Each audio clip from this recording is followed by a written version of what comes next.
Bashar. All right, let's say good day to you this day of your time. How are you all? Bashar presents himself as an extraterrestrial being, and what's happening is a telepathic connection that allows me to act as a translation device for his thoughts. Have you met aliens on Earth? There are hybrid beings among us that are helping us. They look human enough that they can blend in. In about 2 years, we're going to actually have official open contact. Darryl Anka, thank you for making time to be here. It is my pleasure. Thank you for having me. Darryl, what does it mean to be a channel? Can any person channel? What is channeling in the first place? Everyone does channel from time to time. When you're doing something you love to do, when you're in the zone, so to speak, things are flowing, you're not really feeling or paying attention to the passage of time, you're in a channeling state. The channeling state is in the brain called gamma, which is between 40 and 100 cycles per second of brainwave activity or higher.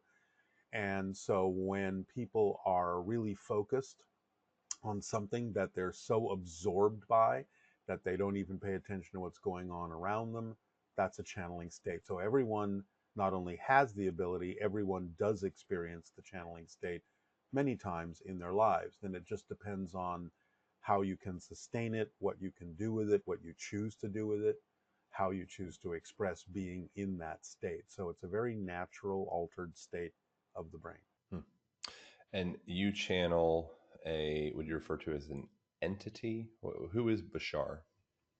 Yeah, Bashar presents himself as an extraterrestrial being, and that what's happening is a telepathic connection that allows me to act as a translation device for his thoughts. So the idea behind it is that my brainwaves alter in a certain way to become closer to matching his frequency. He does the same thing from his side, and somewhere in the middle, our brainwave frequencies kind of lock and harmonize. And when they synchronize that way, then I can, in a sense, become a model of his thoughts, and it automatically gets translated through my brain into the language that I understand, which is English.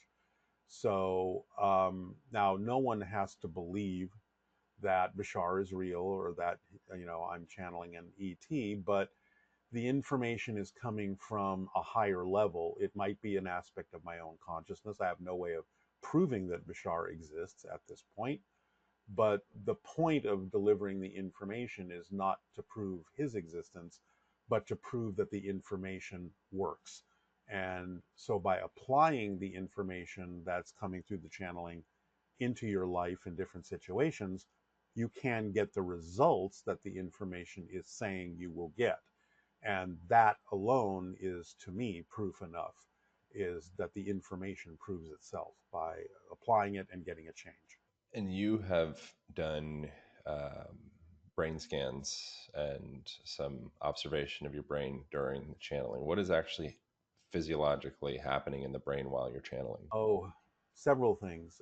Yeah, we did that. We hooked me up to an EEG for the documentary we did called First Contact, and it was all about how I became a channel and so on and so forth. And we wanted to demonstrate that channeling is a true altered state that anyone can do. And so, in being hooked up with the technician reading the output, both when I'm not channeling and when I am, then we get a comparison. So, several things are happening during the channeling state. One of which is there's this thing called a set point, and the set point represents how your brain and at what speed your brain absorbs and processes information, how it scans your world and how it receives information and processes it. Now, when you're growing up, that set point may fluctuate, but as soon as you achieve a certain level of maturity, it sort of stops at that point. It stops at whatever that speed is. 10 bits per second, 11 bits per second, however you want to express it.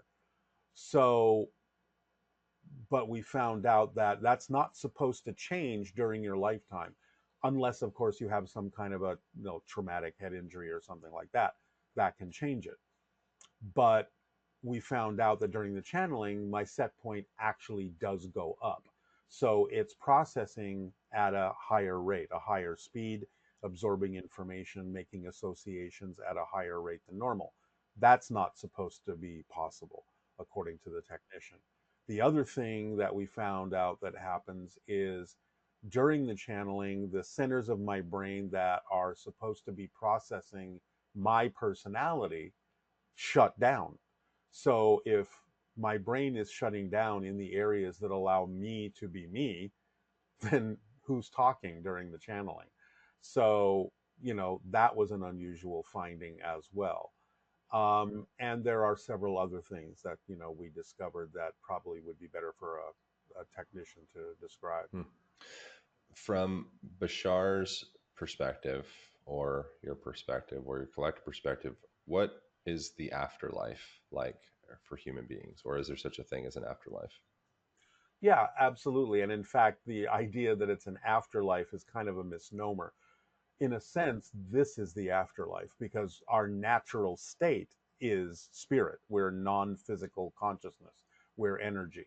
So the idea of creating a physical experience is really the secondary level of our existence. We're in spirit right now. We never leave spirit. That's our natural state. Physical reality is something that we're creating as a focal point within our consciousness to play this game where we can change, grow, have discoveries, and discover ourselves from a new perspective. That's what physical reality is for, to go through the process of change, to discover new ideas, new perspectives of ourselves. In spirit, it's a timeless state, nothing changes. So we create this experience that's sort of almost like a daydream within our consciousness, and we call this daydream physical reality. And no matter how real it seems, it's really just a projection of our consciousness. So our natural state is spirit. And therefore, when we're done with the physical experience, when we've set up our entry time, being born, and our exit time, dying, all we're doing is really just sort of waking up from that daydream and expanding back into our full soul self and remembering who we are and that we created this experience for our own purposes. So, yeah, there is what we typically call an afterlife. But from Bashar's point of view, that is actually our real life. What is the function of forgetting who we are? So that we can remember who we are from a new point of view. Like I said, in spirit, it's timeless. You can't really change. You have access to everything. So by forgetting who you are, by narrowing down your consciousness to this particular life path focus, you can discover new things and expand and grow and change and see yourself from a different perspective. Because the idea is that the structure of existence never actually changes. It is what it is. What changes and what allows creation to expand is our experience of it, our relationship to it, our perspective of it. So, creating physical reality is the mechanism that creation uses and that we use as aspects of creation to actually expand creation, to keep going, to keep experiencing itself in all the ways that it possibly can. So, that's really why physical reality exists. Is there any type of objective reality outside of the self, or is everything a projection being manifested from an individual point? I.e., is there no such thing as another person? Is everything me? No, no, no, no, no. There are other beings. Yes, there are other aspects, but what we're creating is our projection of them, our interpretation of them. We actually have an analogy of that going on right now. You're not seeing me directly. You're seeing an electronic recreation of me as I'm seeing an electronic recreation of you. But we're real people interacting through this interface. So look at physical reality in the same way. It's an artificial interface. We create our version of everyone else based on what we need to see of that being as they do the same for us. just as I'm perceiving your electronic image in the way that my computer interprets it, and you're seeing mine in the way that your computer interprets it. So physical reality is sort of structured the same way. Hmm. Are you and I and everyone else listening to this and everyone on the planet connected right now? And is there some objective way to measure that? Is there a tangible connection between all beings? Well, one obvious way is that we're all creating something that we generally all agree on is the planet Earth, and that we're playing this experience out on a planet called Earth, and that it has certain rules and regulations like physics and chemistry and things like that. So the very fact that we are all able to sort of describe something similar, I see a tree, I see a car, I see the sky, I see clouds, the fact that you can say, yes, I agree, I see those same things, is proof of that connection, because all of this is done by agreement on a higher level. So we're all energetically connected, and we're all constantly communicating on that higher level with one another to perpetuate this reality simulation that we're creating, this projection of consciousness, so that it's the same enough for all of us that we can sort of coexist in the same reality experience. So we can play the same game, Hmm. so to speak. What is the function of chronic fear for the modern human? I understand the function of fear and having a cortisol response and adrenaline and going through sympathetic, parasympathetic, but the chronic fear that many people hold, myself included, I think like life can be a process of unwinding some of those limiting beliefs and Well, fears and such. exactly that. Exactly that. It's a process. It's the challenges that we set up for ourselves based on how we have orchestrated our belief systems to create those challenges so that we can learn to transform them, so we can learn to overcome them. So the idea of something that's chronic is usually representative of we haven't found the belief system within our consciousness that is constantly perpetuating the same challenge over and over again. Because you see, the idea is that our physical reality experience is sort of determined by what we believe to be true, what we've been taught to believe is true. So what we buy into as a belief is what reinforced, I would say, by the idea of the emotions that make it feel real, by thought patterns that make us think it's real, by behaviors that make us behave as if what we're getting in this belief is real. And then, of course, we get the reflection from physical reality Mm. that it is real because we get an effect from it. So something that's chronic is simply the same belief repeating over and over again, creating the same reinforcing conditions because we haven't figured out what that belief is and why we're holding on to it. So when we discover what that belief actually is, what we're really afraid of, and we realize that that's just a story we're being told by a negative belief so it can perpetuate itself, then we can realize that we don't have to pay attention to that story. You see, this is how beliefs are structured. If we don't have something we believe to be true, we can't have a physical reality experience because physical reality isn't real. It's not a real place unto itself. It's a projection of our consciousness. So the belief systems that make up our physical personality while we're experiencing physical reality have to perpetuate themselves to constantly keep physical reality re-energized, seeming like it keeps going on, it keeps playing out. So positive beliefs we don't have a problem with because they reinforce themselves in positive ways. But negative beliefs, mechanically speaking, are simply designed to use negative methodologies to reinforce themselves.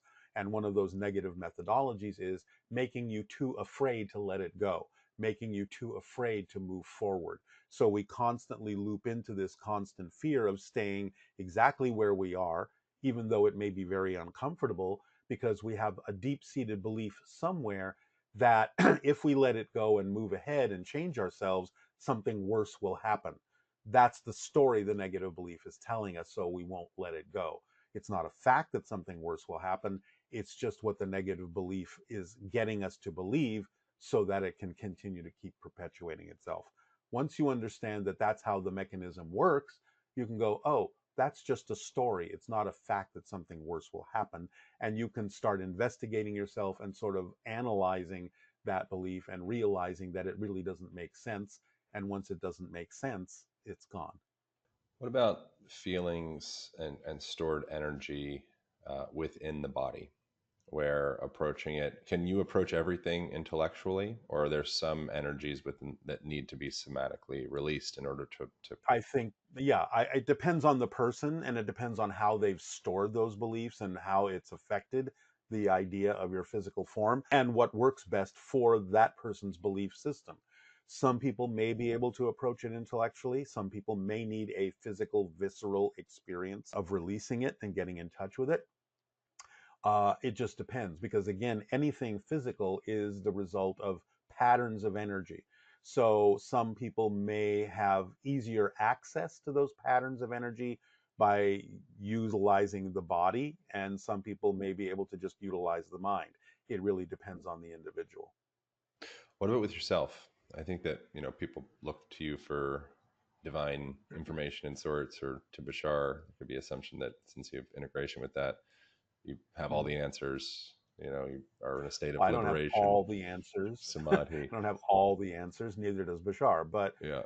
he has a evolved point of view. He has a heightened point of view by being part of a society that is more evolved than humanity. So they have more experience at this. They have more experience at experiencing how these concepts are applied and how they work. But for me, since I have, I've been channeling him for 40 years, over 40 years, and so a lot of his understanding has rubbed off on me, and I apply it that way. So I don't need so much anymore the idea of dealing with it from a physical point of view. I can pretty much understand how what's happening is happening and how it's working. And I can, in a sense, just sort of mental myself through it, in a different way at this point, just in the same way that he would. So yeah, I would say I'm becoming more like the way he handles things as a physical being. And but again, whatever works for you is what works for you. Is there anything you struggle with that's shareable?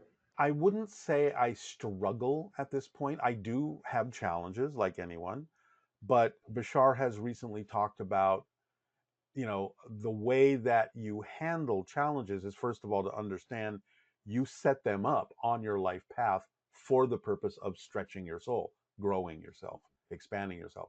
So if you face any challenge calmly, with confidence, with curiosity, knowing that there is information there for you that will benefit you, and creativity, you can always figure out what the challenge is about. You can always use it to your advantage.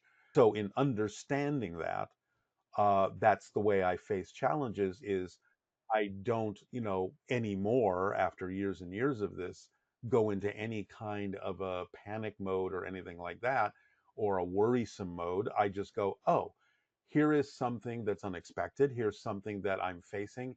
If I stay calm, I stay in the right state of being, and I face it with curiosity, like, what is this all about? How can I get an advantage from this? What's the lesson here? What am I going to learn? And I use my creative imagination to go through it and say, well, maybe it's for this, maybe it's for that. How can I use it this way or that way? Um, then by understanding that it can always work to my advantage, there's absolutely no reason to go into a negative or worried state about it. Because as Bashar often says, it doesn't really matter what happens that makes the difference in your life. It only matters what you do with what happens that makes the difference, because everything can serve double duty. It can be experienced positively, it can be experienced negatively. It's your choice to stay in the state that allows you to experience it in the way you would prefer to. It doesn't have a mind of its own. You're the one calling the shots. So if you stay in the proper positive state and approach it that way, then that's the effect you will get. If you go into a negative reaction based on things that are happening, then that's the effect you will get and you'll amplify that direction. Do you experience any? I have all sorts of neurotic behaviors and distracted behaviors and addictive behaviors and things of the sort that I navigate my life. Do you have anything like that I mean, you're a lot older than I am as well, so you've had time to kind of work things out, as well. But Ramdas has a bit around, you don't actually extinguish any of your neurotic behavior. You just kind of come into relation with them and then become more manageable. And as you, Well, in a sense, the option to choose those things, those experiences are always there. They never go away. But the idea is that you learn to choose what you prefer without invalidating what you don't, because what it is that you've already experienced has brought you to this place. So you can understand that it was part of the path you laid out for yourself to encourage you to seek out how to do things in a different way, in a more positive way, in a way that works better for you. So you never invalidate what you don't choose, you just stay in between in the balanced state and go, well, this is what I prefer, but I'm not going to invalidate what I no longer prefer. It's simply not vibrationally compatible with who I prefer to be anymore. I've learned the lesson from it. I understand why it was there. It's the challenge I set up for myself. I have figured out creative ways of looking at it and using it to my advantage to bring me to where I'm at. So I know I'm growing. I know I'm changing in the way that I prefer to. So you can sort of thank what you've been experiencing that you don't prefer for bringing you to a place where you can now more readily choose what you do prefer, but you don't invalidate or judge what you've been through in any way, shape, or form as a negative. You just take it in stride as part of the challenge that you are now able to transform over time, slowly, quickly, whatever works for you. You know, the whole idea you brought up of addiction, Bashar's talked about this extensively. Addiction, in a sense, is something where you're sort of feeling a kind of emptiness or a hole within yourself. Something feels like it's missing. And what you're trying to do with the addiction is either fill it or numb it so you don't have to look at it. So the idea is, doesn't matter what the addiction is, whether it's drugs, whether it's food, whether it's something else, whether it's some kind of other behavior. The idea behind all of that is that you have a belief about yourself that creates a feeling of disconnection, a feeling of emptiness.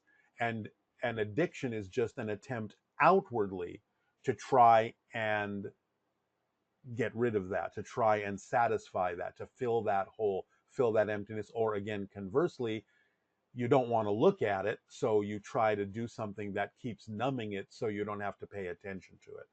But the idea really is, again, mostly from belief systems about being disconnected, about being brought up in a way where you are getting beliefs that are negative reinforced by certain things, either coming from your parents, your friends, your school, your society, what have you, that reinforce the idea of the negative beliefs you may have about yourself, like, I'm not worthy, I'm not loved, I'm not deserving. All of these things are at the root of any addiction, no matter what kind of an addiction it is. When people understand that they are worthy by the fact that they exist, because creation doesn't make mistakes, then you can start building an understanding that you are connected, you are worthy. In fact, there's no such thing as actually being disconnected. You can't be disconnected from source. Otherwise, you wouldn't exist. So the idea is to understand that if you exist, source needs you to exist in order for it to be complete. So you're worthy just by the fact of your existence. And that realization can sort of soften and ease be the beginning of the process of reclaiming your understanding of your connection to source and starting to feel that that emptiness inside is being filled up because you are worthy, you are loved, you are supported unconditionally in life. See, that's the ironic thing about being able to experience something negative and or positive, is you are so unconditionally supported by existence that you can actually create an experience of believing that you're not supported. That's how supported you are. It doesn't contradict any idea that you want to buy into, even if it's the idea that you don't have connection or don't have support. It will support that because you are connected. You can't actually be disconnected, but you can create an experience of disconnection, but you're creating that experience of disconnection because you're connected. There's no other way to do it. It's like saying, well, I'm out of control. No, you're creating an experience of being out of control. But when you create an experience of being out of control, you're controlling that. So you have to look at the irony of some of these things when people say, like, oh, I have to learn to trust, I have to learn to be confident.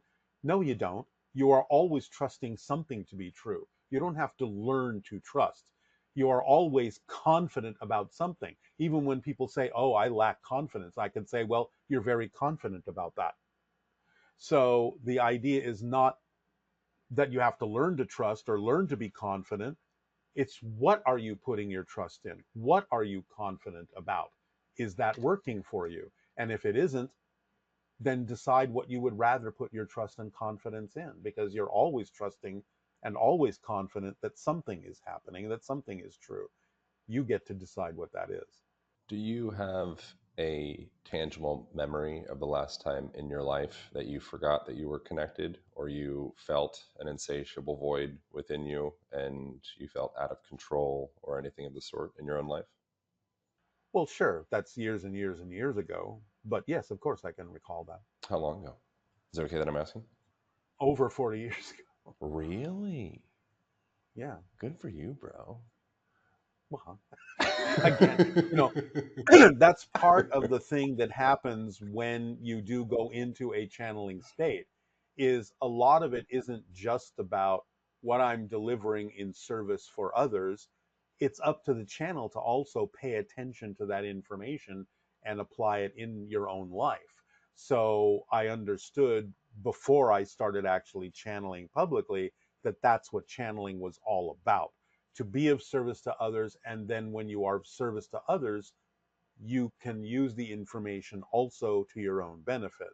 So it works on both levels. And so, in understanding that to begin with, then of course, it took time for me to practice how to do that over a few years. But once I got the point, once I understood what Bashar was delivering and understood the mechanics of it, that it's literally just hey, this is an instruction manual for how you operate your life. I got, okay, I get it. It's an instruction manual. Just like you get an instruction manual to operate a piece of machinery, you follow the instructions and the machine will work. So if you don't follow the instructions, it won't. So I just started learning, okay, don't add any more instructions, don't take away any instructions, don't overcomplicate it, don't overthink it. He's giving you the structure of how you're creating your reality experience. Just follow the instructions and it works. That's all there is to it. So once you understand that, once you get to the point of going, this is actually more simple than we think, and you start going, okay, instruction one, instruction two, three, four, five, done, and you start getting the result, then that starts reinforcing the idea of, well, this is obviously working, then why would I choose to do anything else? That's where you get to. It's not like, is this working? It's like, nothing else is actually what works. So why would I choose to go in any other direction? It makes no sense anymore to choose something that isn't this. So yeah, it's been a long time since I've experienced that level of concern over what it is I need to do when a challenge comes up. I know exactly how to approach it and it changes things. So why would I do anything else? Who was Darryl Anka 40 years ago? And was there an instantaneous transition of sorts where you kind of came into a moment of, I don't worry anymore, or if I do worry, I just am able to acknowledge the worry and still hold like an observer perspective on this and move forward in a positive way? That's what happened in the first few years of the channeling. That's what I'm saying. It went from, a typical human reaction to things to going into more of that neutral observer mode to then going into nothing else makes sense. So now I just approach it that way. Now it's become what, people say second nature to approach things. It's actually first nature now, but it just becomes my automatic response. When something comes up, I don't go into worry because I know that doesn't work. So it's been ingrained in me long enough that when a challenge comes up, I just react and respond in the way that I have now been trained to for decades. What changed for you? Well, that's what I'm just explaining. It's the understanding that this is what How works. did the understanding arise? Was there a moment? It's a process. So, in other words, when you apply the information and you get a result, that's an aha moment. You go, oh my God, this actually works. And that starts reinforcing your ability to go, well, then let's try that again in this challenge. And let's do it again in this challenge. And you start seeing that it keeps working.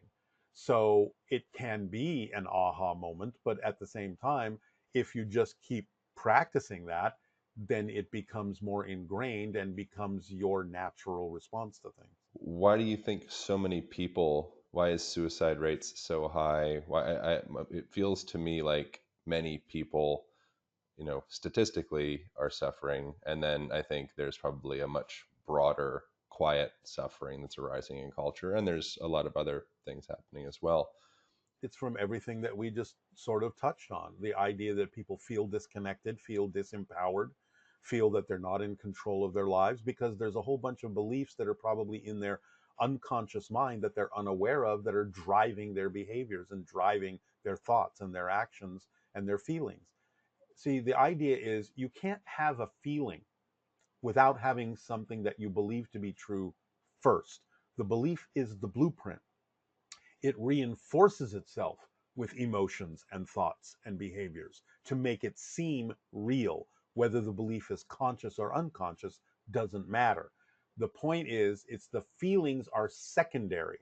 There's no such thing as a feeling without having a belief or a definition of something being true first. A way to illustrate this is take a word that you don't know the meaning of. And if you look at that word and somebody says, well, how do you feel about that? You go, well, I don't know, because I don't know what it means. So I don't have a feeling about it. But when somebody tells you, well, the word means this, and now suddenly you understand what the word means, now you start feeling a reaction to it. You start having emotions about what the word means. So without having that definition, and buying into that definition as being true, you don't generate emotions, you don't generate thoughts, and you don't generate behaviors. This is why, if you don't prefer what your thoughts, feelings, and behaviors are, you can always trace them back to having a belief that is out of alignment with your true natural vibration. So you can ask the question, well, what would I have to believe is true about myself in this situation in order to feel, think, and behave the way that I am feeling, thinking, and behaving? What would I have to believe is true about myself to get those emotions, those thoughts, and those behaviors? You can work it backwards and find out what that belief is if you're willing to explore it and willing to listen. The answer will come up because you're pulling it from your unconscious mind. You're not leaving it there. By being willing to investigate yourself and ask that kind of a question, then you will pull it from the unconscious mind if you're willing to hear the answer. Or you can conversely ask, well, if I did move forward, if I did let go of this behavior, if I did let go of this feeling, if I did let go of the belief that's generating these feelings, thoughts, and behaviors, what am I afraid might actually happen? Because if you're afraid that something worse will happen, you'll stay exactly where you are. You'll never move forward because we always move in the direction of what we believe benefits us, and we always move away from what we believe does not. But the key word is what we believe benefits, what we believe does not. So if you actually believe that something worse will happen if you move forward in the way that you say you might want to, but you think that's going to cause a catastrophe, you'll never move forward. You have to find out, why would I believe that something worse will happen if I move in the direction that I prefer? That's where you start investigating, where did I get this belief from? Did it come from my parents? Did it come from my friends, my society, my schooling? Where did I pick this up from? Because it has nothing to do with me. It has to do with other people's issues that I picked up along the way because I needed to survive. So I needed to blend in, I needed to fit in, I needed to buy in to their scenarios, their belief systems in order for them to take care of me. But now I'm an adult and I have the ability to take care of myself, which means I now have to go through a process of letting go of all of the beliefs from other people that I picked up along the way of becoming an adult, and I have to find out what all of those are and let them go because they have nothing to do with who I actually am. And that's part of the process that we're going through as humans, is to divest ourselves of what we have picked up on the way. And those are the challenges that we've laid out for ourselves, is to say, okay, I have picked up this belief system. The challenge is, how do I transmute this? How do I go beyond it? How do I understand how to change this? And that's the information that Bashar is delivering to us. This is how you change them. This is how you go beyond them. Here's the instruction manual. What is the function of humanity? To be unique. Again, Earth is a unique school. It's a very unique place in that it's got a lot of stories going on. It's got multiple challenges going on simultaneously. It's got a great depth of negativity, a great depth of polarity. So it's like a master graduating class. When a soul decides it's going to experience an earth incarnation, the soul is saying, this is going to accelerate me a lot, because it's like going into a graduate school. It's like going into a university. I'm not going to a kindergarten class anymore. I'm going to step it up. I'm going to have a physical experience that is so challenging that I know that if I can, in fact, transform it, that's going to really accelerate my growth as a soul much faster than taking an easier course. So just use the analogy of, instead of going to a high school, I'm going to a university. That's what Earth is all about. From Bashar's perspective, who or what or where is God? God is all that is from his perspective. It's literally everything. It's you, it's me, it's the desk, it's the chair. In other words, there's nothing that's not made out of it, because it's the only thing there is to make anything from. We are all aspects and reflections of it. It is the one thing that everything is. It is existence itself, self aware existence. And therefore, everything is made of it. So we are all aspects and reflections of it. It's all that is. From Bashar's perspective, what is the function of religion? Religion is a permission slip that some people use to help them align themselves with spirituality. It's not absolutely necessary. You can have a more direct connection to the idea of existence and creation and all that is, God, goddess, whatever you want to call it. Religion is simply a way that some societies needed to understand their relationship to existence, their relationship to all that is. But it's not now, in this modern day and age, absolutely a necessary way of relating. But some people get a benefit from it. It simply falls into the category of what Bashar calls permission slips. Any ritual, any discipline, any technique, any object that you believe helps you move forward, aligns you with who you prefer to be in an easier way, is like you using something to give yourself permission to be that person, to be who you want to be. So if you want to use religion to do that, fine. If you want to use some other methodology to do that, okay. But the idea simply is that sometimes religions, because of the nature of how they're structured, can be more like a disempowering thing in a way, because it's like saying, well, you need the go between, you need the mediator, you need the priest, you need the rabbi, you need this person to be an intermediary interface between you and God, you and all that is. But you have that connection yourself anyway.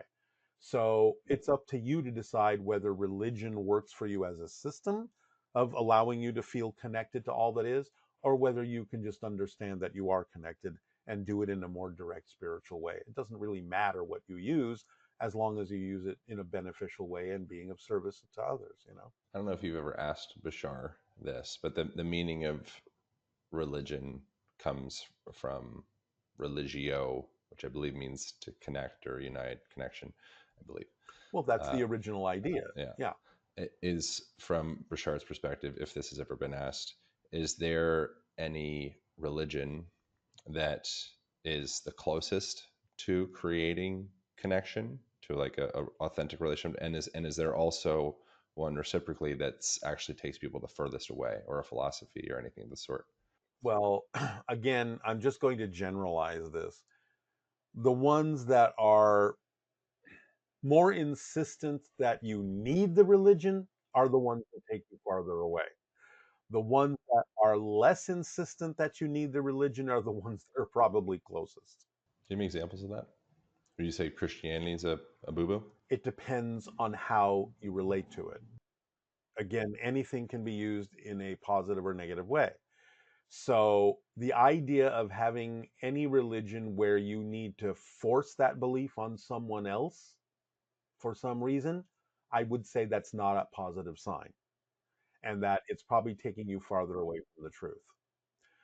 Any belief system or religion where it's more, let's just say, Zen, it's more Zen like, where it's just a matter of your connection and it doesn't, you're not trying to convince someone else that this is the way you should be, is probably closer to just being a straight spiritual connection. So again, that's a generalization, but it's how people use these things, because obviously someone who professes to be a Christian can be a very loving, helpful person, very kind and supportive, and they're not trying to convince you that you have to believe the same things that they do. If it works for them and makes them become more of who they want to be as a loving, kind, beneficial person, great if they're using it that way. But I think the people that think, well, if you don't become this, then something's wrong with you, or you're going to go to hell, or you're going to suffer, because you're doing it wrong and all that, I'd say that's exactly the incorrect direction to have a more spiritual relationship with existence. It feels like the root of at least Christianity, or my assumption, probably most religions, probably are quite a bit more Zen like. And then it seems like perhaps they've been co opted by people along the way that use it as ways to create nationalism and tribalism and It's been divisiveness. politicized for controlling purposes and all sorts of stuff, of course. Yeah. The root of every religion probably has a kernel of truth in it. Yeah. And in a lot of ways, I don't believe myself personally that Christianity is what Jesus was actually trying to say. So, what it's become, I don't think is what it actually was originally. And when you read things like the Gospel of Mary Magdalene, you get, I think, a closer representation of what Jesus was originally saying, which, if you actually look at it, is actually very metaphysical. So the idea of it, becoming this hierarchy of controlling, levels and political influence and all this kind of stuff is absolutely not what it was, I think, originally intended to be. It was basically Jesus saying, look, all the things I'm doing, you can do too. This is all within you. That's really what it's all about. But the idea that if you don't follow me, if you don't believe in me, you're going to go to hell, I don't think has anything at all to do with what he originally said. I think it has everything to do with what you're talking about in terms of this group of people needs to control that group of people. So we're going to tell you that if you don't listen to what we're saying, something bad's going to happen to you. I don't believe that that's absolutely true. I think it's just a manipulation. Yeah. If a religion perpetuates division, it's probably been molested in some way or like shifted. It's been co-opted. Yeah. Yeah. If it promotes you being a better person, a kinder person, being of service to others, being a loving being, then fine, you're keying into the aspects of it that can maybe help you in that direction. But that's all there is. And when you realize that that's all there is to it, then you can kind of be a kind, loving being of service without the religion. Yeah. I don't know if I use molested in the right way. In Spanish, they like molestar. I live in Miami. Like molest is like Yeah, annoy, well, bother, whatever. okay, it's been like co-opted. disturbed. Not its original form. So that's original form. What does Bashar think Yeah, about the story that we have of human evolution? Is that right? Where did humans originate from? that's a big story. Okay, first of all, we can go way back to just after the earth itself was formed, and you understand that there's this thing called panspermia. You know what panspermia is? Yeah, we're all fungus from space. generally speaking, a lot of genetic material came from other places and landed on planets where the environment was conducive to that genetic material evolving. So, in a sense, to begin with, we're all extraterrestrials from other extraterrestrial sources. But let's just set that aside and say, okay, whatever the source is of the naturally evolving life on Earth, at a certain point, it evolved into what we would call early hominid forms, like Homo erectus, things like that, a few million years ago. At a certain point, apparently, those beings were genetically altered by an extraterrestrial race to become Homo sapiens sapiens. So, Who was the in race? that sense, Does they have a name? well, what's what referred to as the Anunnaki in ancient texts, Right.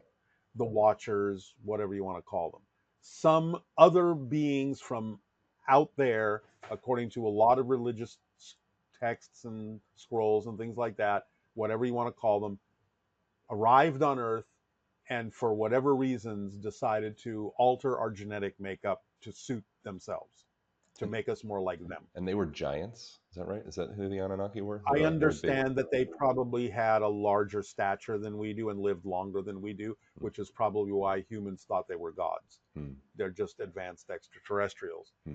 But the idea being then that from that point forward, we had even more of a mix of extraterrestrial genetics within us, so that whatever the original Homo sapiens form was, as humans spread out over the earth into different environmental ecological niches, the different genetic traits of different extraterrestrial beings that were already mixed into the extraterrestrials that added their genes to us started revealing itself, so that a different environment would create someone to become a different race with different features and different attributes. The fact that we have different races all over the planet is an indication that we have mixed extraterrestrial genetics, and different environments bring some of those differences out in us to create the different races of humans on the earth.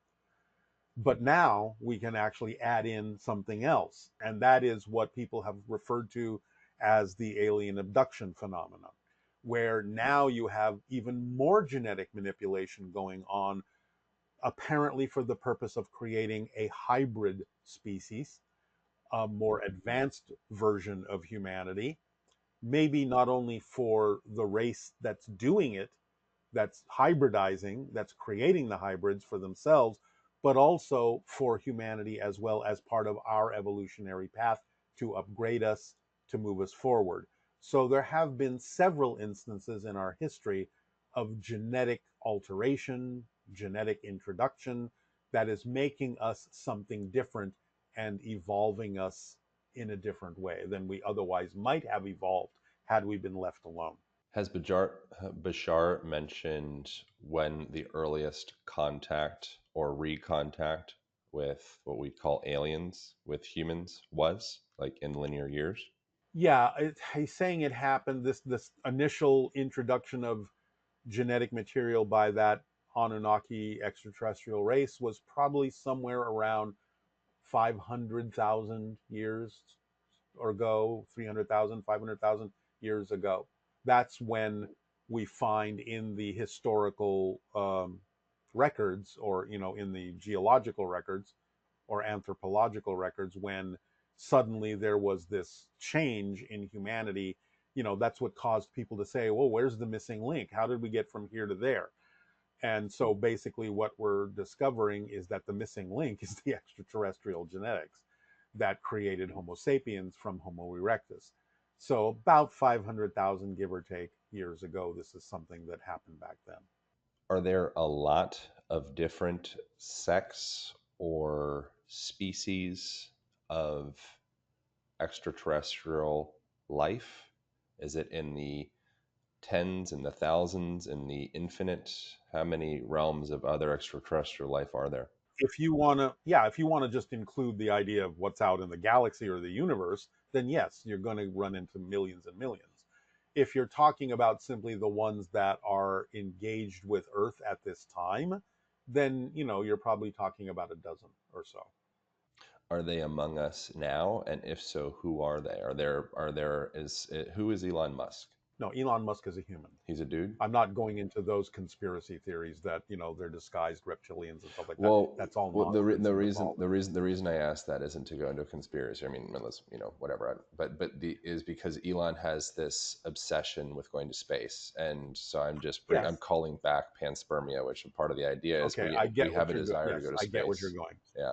I get where you're going. And a lot of people are evolving to the point where they are extending their consciousness because we understand that we are about to have open contact.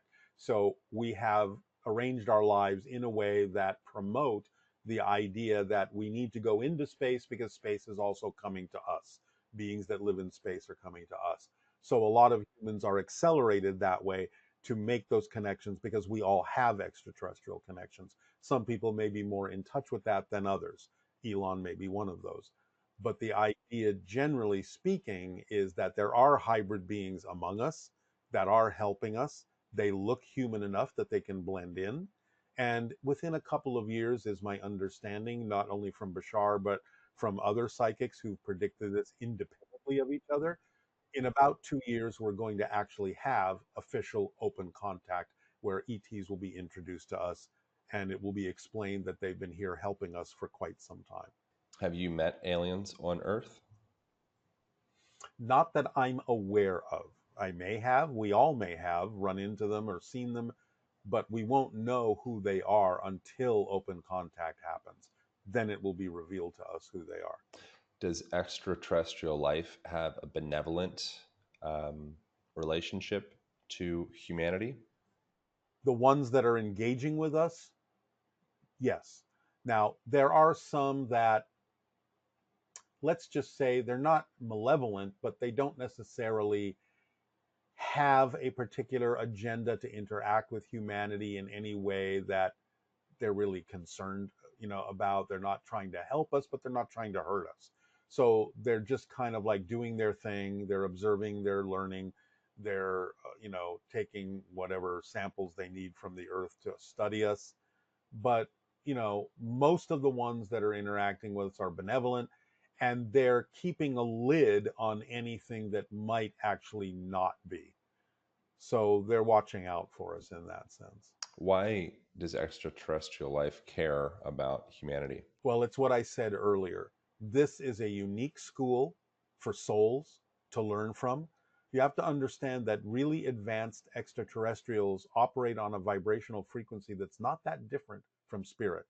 So they understand the importance of having a place and an experience that allow souls to expand, to grow, to evolve. It helps the entire universe, it helps them. So they're willing to treat us in that sense and even genetically understand that we're family and we're growing. It's the same way that you would say, well, I'm helping this child learn things and grow up. So by having chosen to experience an earth incarnation, they're saying, okay, we have your back. You're going to go through something that's going to teach you things, but it's also teaching other people things, other beings out in the cosmos. It's almost like saying, hey, you've come to a place that's a really tough school, a really challenging school. But if you can graduate, if you can master this, then not only are you learning something, but other civilizations who may not be facing the same degree of challenges that you are can look at you and go, well, if they can do it, we can do it. A lot of other beings can learn a lot from what we're experiencing here on Earth. How much of modern humans' technology originates from extraterrestrials? Transmissions of some sort. Yeah, I think some of it does. If not, well, let me say there's a couple of categories of this. Number one, some of it may actually be reverse engineered from craft that we have gotten our hands on that have crashed. Some of it may be literally being assisted by extraterrestrials saying, okay, here's the information, go ahead and develop this. And some of it may be that humans that have a capacity to tap into higher knowledge may be downloading information that they need to advance those technologies as well. So I would say on those three levels, we're probably getting a lot of help. How long has the government been hiding its awareness of extraterrestrial life? Well, I think definitely since just after World War II, because the granddaddy of all ET interaction kinds of things is what is known as the Roswell crash, in 1947. So I think definitely since then, if not a little bit before, because we already knew there were UFOs around before that, but we didn't probably have a lot of knowledge of it.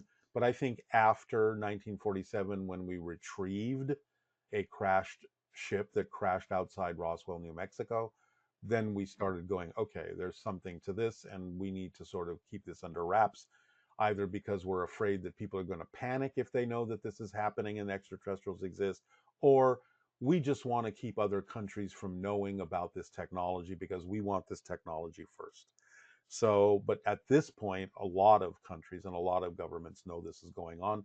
That's why you're starting to see all sorts of congressional hearings about this stuff and whistleblowers bringing it out. And it's time for people to understand that this has been going on for a while.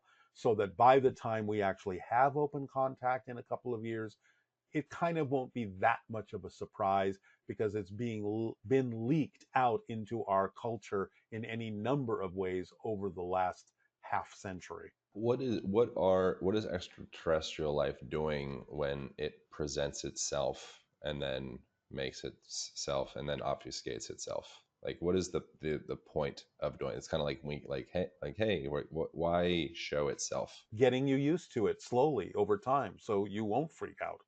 So the more we see UFOs, we go, okay, there they are. The more we hear more reports of people seeing aliens, it's like, okay, that seems to be growing and it seems to be a normal thing. And we're still here. Our lives still go on. They're not interfering or stopping us from having a life. So over time, we get used to it. It's how you get used to anything. You experience it little by little in baby steps over time until at a point it's kind of like the biggest secret that everyone already knows. So that by the time someone says, okay, it's time to introduce you to the ETs openly, you go, okay, yeah, we already knew this was happening. So no big deal. So, from Bashar's perspective, ETs are so considerate of humanity's experience that they are offering a form of exposure therapy to introduce themselves to Earth. Yes, because this isn't the first rodeo for the aliens. They've done this with other civilizations as well, if they're very advanced beings. They've made contact. Bashar himself is literally a first contact specialist. So he's done this with other civilizations. So they know how to do this. And for certain civilizations, they understand that time is essential for certain people and certain beings to get used to the idea that they're not alone in the universe. And therefore, they're more than happy to go, okay, this is going to take half a century or so. That's what it takes. I mean, to an ET that might live 300, 400, 500 years, waiting 50 years to make contact with a civilization may be no big deal to them. What does that mean that Bashar is a first contact specialist? It means he makes initial overtures to different civilizations, either through channeling or in other ways, to get them used to the idea that they're communicating with something other than themselves, to see whether or not they're going to accept the information, whether they're going to apply his information in their lives. And he uses that as a measuring device, as a barometer for how willing we are to accept the idea of ET contact, how willing we are to evolve ourselves in the direction of having that contact, or whether would they need to leave us alone, whether we don't accept it. So a first contact specialist has been trained to find ways to open up a dialogue with a civilization and see if further contact is warranted or whether that civilization needs to be left to its own devices. I think I already asked in a certain way, and you'll probably get frustrated because I might be No, I won't get repeating frustrated. myself. I notice you I don't get. care. I notice you'll be short with people interviewing you sometimes. You No, say well, like, it's just, I already fucking I'm said just, that, asshole. No, I'm not going to say it like that. But the idea is I understand that, people come from a certain place. Uh-huh. And sometimes like Bashar will get a little bit more direct or blunt about it because he understands, look, you're very close to understanding this, so I'm just going to try and push you over that threshold. But if you don't go there, then I'm going to back off because it doesn't matter to me. But, yeah, sure, it's up to you, to decide whether to absorb the information or not. So that's your call. All right, so I'm gonna risk. I think probably potentially ask the same question again, but is there if why is it the extraterrestrial wants to come in contact with us because of like the level of consciousness of the human experience? Like, or are we're like especially special in this whole grand galaxy scheme of things? In certain ways, yes. Like I said, this is a master graduating class. It's a Well, university. It's for souls that want to really advance. So whether we do or not is not the point. The point is that we initially chose to be in a reality, having a reality experience that allows us the opportunity to really, really advance quickly. That is something that's important to a lot of highly evolved extraterrestrials, is what the soul can do to advance itself, because they're looking at this from the whole big picture. They're not looking at it from these little details that humans focus on. Their understanding is, how is what you're experiencing actually benefiting the entirety of existence? They're looking at it from that larger scale picture. And they're not just going, well, how does it benefit Joe Blow who lives in New York? It's like, that's fine if it does, but what you're going through has benefits for everybody out here too. So they're looking at it from the big picture. where does our consciousness rank in terms of other highly advanced extraterrestrial species? On what, well, the way you ask the question is answerable in a number of different ways. If you're just talking about our literal consciousness, it's the same as everything, same as everyone's consciousness, where all souls are the same.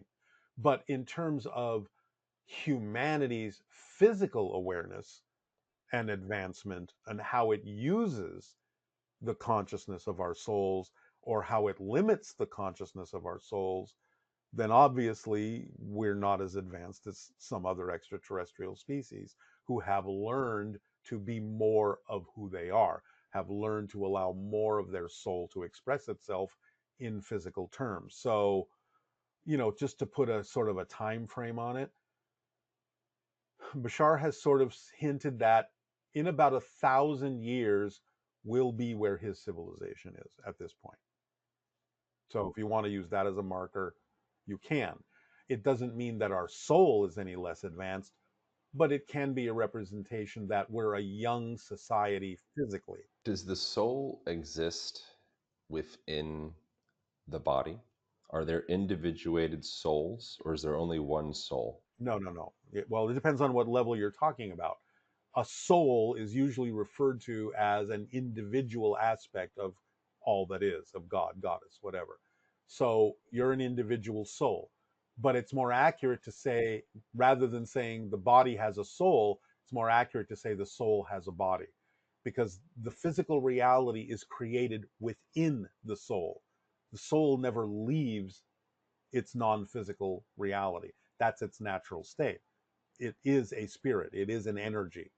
It's creating the physical experience within itself. So it's creating the concept of a body and a physical mind and a physical experience within the soul itself. If you want to look at it as, let's say, the soul in its natural form is a ball of energy, it's a sphere, it doesn't take any particular shape. That's its relaxed form, an orb of light, an orb of energy, and it contains different patterns of energy within itself. So if it wants to have a physical experience, it would take some of those different energy patterns that represent different concepts, different perspectives, and it would focus them down into the center of that energy sphere. It doesn't dissipate the energy sphere, that still exists, but it concentrates certain vibrational patterns down into the center and creates a kind of concentrated nugget or crystal or seed at the center. And that concentrated seed of those specific energy patterns represents the experience of the physical reality. It represents the physical body, the physical mind, the physical experience that the soul is having within itself. And then as it relaxes that over time, as it learns different things, it expands that, it softens that back out. Now you start having more soul like attributes: telepathy, psychic functioning, astral travel, near death experiences, back to the soul diameter, back to the full energy sphere. So the idea of incarnation is aspects within the soul, certain vibrational patterns within the soul that represent certain concepts and challenges, condense into the center to crystallize and form a life path experience called physical reality. Then it's done with that, it expands back out. Another life concentrates again, different patterns, different life, reincarnation, as we call it, expands back out again.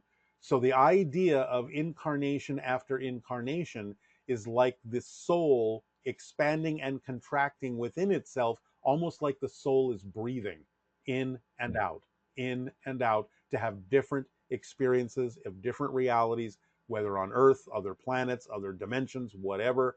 But the soul is doing all of that within itself. And when a person has particular, past life memories or past life regressions or things of the sort, is there such a thing as an individuated past life held within this self? Yes, because once the soul has that experience, all those experiences are within the soul. So it can always access that. And in any given life, you have access of all of that through the soul because the soul has all those experiences within itself. So you're always connected to those things. And in a sense, in a timeless state, all those lives coexist at the same time. The soul can experience, or the oversoul, the higher soul, can experience all of those lives simultaneously. That's what we refer to, but for as an oversoul, just for convenience of language. It's the idea of a higher level of soul that can actually experience all of its incarnations, all of its experiences, all at once, all at the same time, instead of linearly one after another. That's the experience of linear time in physical reality. So physical reality is based on linear time experiences and perspectives. The soul is flexible time, where it can experience the idea of linear time, but can also experience simultaneous time. And then the idea of the oversoul is it only experiences everything all at once, simultaneously, like a mini version of what you would imagine God would be like, experiencing anything and everything. So would it be accurate to say that every individual has experienced, if you're trying to try to conflate like the linear perspective into a broader reality, every individual has experienced every past life and every future life, and we tune in to maybe possible channels or like frequencies and have memories of it feels like a linear past life, but in fact I Yes. have experienced all lives. Yes, you're tapping into what exists simultaneously with you. And because you're tapping into it from a linear perspective, we translate that as a memory. See, this is why, the old chestnut of, 50 different people saying, "Oh, I was Cleopatra," is possible because they're just tapping into another being that exists in its own right, that still is accessible to anyone and everyone because it exists forever on a certain level. So 50 different people can tap into the idea of the experience of being Cleopatra. It's just that from our linear perspective, we often translate that as, oh, well, that's a memory, which means I was Cleopatra. No, it just means that you, like 50 other people, can simultaneously tap into the being known as Cleopatra because she always exists on some level. From Bashar's perspective, have you ever asked him anything about Hitler? Who was Hitler? Why was he so angry? Is there such a thing as evil? Bashar sort of touched on that a little bit, and he's explained it's not so much the idea of what we typically label as evil as it is the idea of someone who lives in fear. And when someone lives in fear, when they feel that disconnection, that emptiness, they try to lash out. They try to make a connection, but they don't know how to make a connection in a positive way. They only know how to make a connection in a fear based way, which means they try to control others. They try to control their environment. They try to limit things in a way that they can feel that they're in charge, that they're in control, because they feel so out of control to begin with, that the only way they can imagine being in control is to control their external experience rather than going within and allowing themselves to find the connection and the control that exists inside for everyone. So it's not so much the idea that someone is evil in the way we classically mean it, but these individuals are kind of like lost. They are out of control. They are in deep fear. They feel disconnected. They feel totally lost, and they're trying to control their environment as a substitute for finding that connection within themselves. And some people can do that a little bit, and some people can do that if they're in great amounts of fear. They feel really out of control. They can do it a lot. So it's about teaching these people and teaching humanity how to experience the connection that they always have to source, and connect to that and use that in a way that would make it unnecessary for them to feel like they have to try and control others in their outer environment in order to feel their self empowerment. That's what they're trying to do. They're trying to feel powerful because they don't feel they are. They don't believe they are. And so they try to control their environment in order to get this illusion of power. But it's just an illusion. Is there any such thing as a mistake? Was Hitler perfect? Were concentration camps a perfect part of this design? Is everything right, or is there anything that's like, ooh, In the sense, it's not a mistake, but in the sense that something is created that's an opportunity for humanity to learn lessons from it. So I'm just going to put this on a really super simplistic level. These beings chose to have the possibility of an experience where they would act out in a way that allows humanity to learn how not to have that happen ever again. So, because of what humanity was at that point, it needed someone to be the bad guy in order for humanity to learn how to say, okay, what do we have to do within ourselves? What do we have to change about our understanding of ourselves so that this never happens again? So that no people like this ever have to play that role again. We obviously don't learn that lesson very quickly because things like that keep cropping up.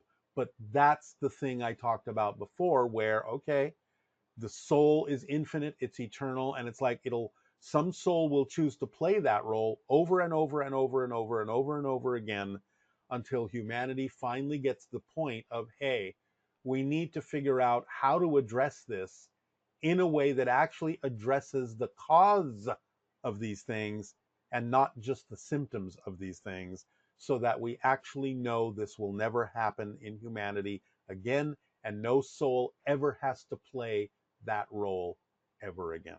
if there was, we can wrap up here in a minute. Is there any, if there was a single truth that you've learned from Bashar that could potentially uh, maybe liberate humanity to a higher degree, uh, what would that truth be if everyone believed it? We have to understand that we are always in touch with our soul, and our soul is guiding us through life. And it guides us through the sensation that we call passion, excitement, creativity, and love. So, the opportunities that arrive in our lives that contain the highest amount of excitement and passion and creativity and love for us are messages from our soul saying, this is who you are, act on it, because this is who you are. And if we allow ourselves to be guided that way, everything will fall into place. Synchronicity will abound. Our lives will become a magical explosion of ecstatic experiences. But if we doubt it, if we deny it, if we don't pay attention to that, then we struggle and we have difficulty, and therefore we're not being our true selves. You've got to pay attention to those messages. You've got to pay attention to who you really are. You've got to allow yourself to be your true natural self. That's what this is all about. That's what this class is all about. That's what this university is all about. It is the ancient phrase over and over again, know thyself and be in service to others, because when you're in service to the whole will serve you too. When you're in service only to self, you cut yourself off from the service that the whole can provide for you. So be yourself, don't panic, don't worry, move forward in life in a positive way. It's not a Pollyanna thing to do. It is the way things actually work if you allow them to. You don't have to make life work, you just have to allow it to work. Be yourself and it will. What are synchronicities and signs and things? Something that I notice, and you've mentioned, when I am doing something, I'm traveling someplace, I'm doing an event, I'm doing something that really makes me feel excited, alive. It opens up this kind of what feels like a more authentic version of myself. I also notice a tremendous number of synchronicities. I notice certain numbers, I'll be, there's that freaking number. It's right on the, like, this is, Exactly. can't make this shit up. Who or what is conveying those synchronicities? Is that me manifesting them? Like, what is that? It can be many things. It can be you manifesting it. It can be communication from your soul that you're on the right track at that moment. It can be from your spirit guide saying, this is the right state of being that you're in right now. Pay attention to the signs. Come from this feeling in everything you do. But when we raise our vibration by acting on our passion, we become a better receiver, a better antenna for what's actually happening in physical reality. And when you're on that high vibration, you start experiencing more synchronicity because you start understanding that everything is synchronicity, that nothing is an accident, that it's all an orchestration, and you start perceiving the orchestration, no matter what the situation is. You start understanding that everything is intertwined, interconnected, and every single thing that happens is happening for a reason. It's all an orchestration. So you get to see that and perceive that when you're operating on a higher frequency. So that's what happens. And that's what you're shown when you start seeing those synchronous numbers and start having more synchronicities in your life. This is what you start perceiving when you're operating on a higher frequency. So anytime you experience that little synchronistic number, feel what you feel like at that moment, and that's the vibration to stay in, and that's the vibration to come from in everything you do in life. You're right now aligned with yourself perfectly. That's what that's telling you. So Joseph Campbell was onto something with follow your bliss. That was a Yes, probably similar absolutely. Bashar type perspective. But you have to do it with the entire set of instructions that Bashar delivers. A lot of people just stop short. Yeah, sure, I'm going to act on my passion. And they forget all the rest of the instruction manual. So it's taking it as far as you can until you can take it no further, letting the excitement wane naturally, not killing the excitement with your fear based beliefs. It's also acting on your passion without any assumption or insistence on what you think the outcome should be like, because the truth is, you don't really always know what the ideal outcome is supposed to look like. But you have to know the ideal outcome will happen if you just follow your passion. Stay in a positive state no matter what happens, because then you get a benefit out of what's happening. If you identify it as something negative, then you're only going to experience it negatively. And then look at your belief systems, let go of the fear based ones, let go of the negative ones, and free yourself to be able to allow the soul to deliver what it needs to deliver to you. And then trust that that's exactly how your life needs to unfold. Because it shouldn't matter really in your life what happens, it only matters what you do with it that makes the difference in your life. That's the entire instruction manual. People often stop short and forget about the rest of it, and they just get caught up in, I'm going to follow my bliss.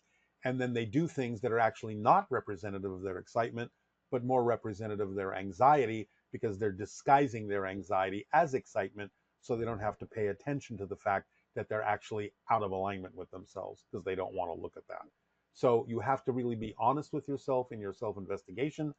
Just follow the instructions, everything falls into place. Awesome, man. Thank you so much.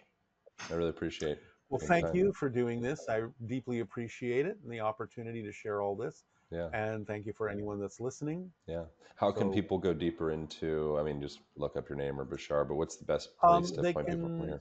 yeah, they can go to bashar.org, bashar.org, where they can find out anything that Bashar has talked about or any events that are coming up to deliver new information. If they want to know what I'm doing about, my escape room and stuff like that, what I'm following as my passions, they can go to boggledescaperooms.com.